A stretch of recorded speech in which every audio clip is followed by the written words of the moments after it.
เรื่องการสร้างเมรุสถานมีที่มาที่ไปอย่างนี้นะครับคือเดิมเนี่ยตอนที่เราพระราชทานเพลิงศพขอพระราชทานเพลิงศพใหม่ๆนะครับใน 2-3 ปีแรกเนี่ยเราก็ไปจัดงานที่วัดต่างๆในจังหวัดขอนแก่นเมื่อ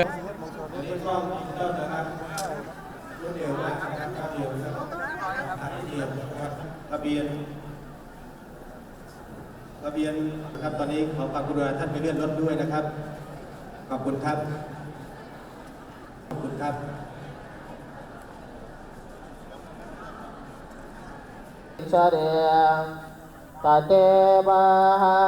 มีพี่น้องประชาชนเนี่ยที่เป็นญาติครูใหญ่จำนวนมากแล้วก็มีครูใหญ่มากขึ้นเรื่อยๆเนี่ยสถานที่วัดแต่ละวัดเนี่ยก็จะไม่เพียงพอ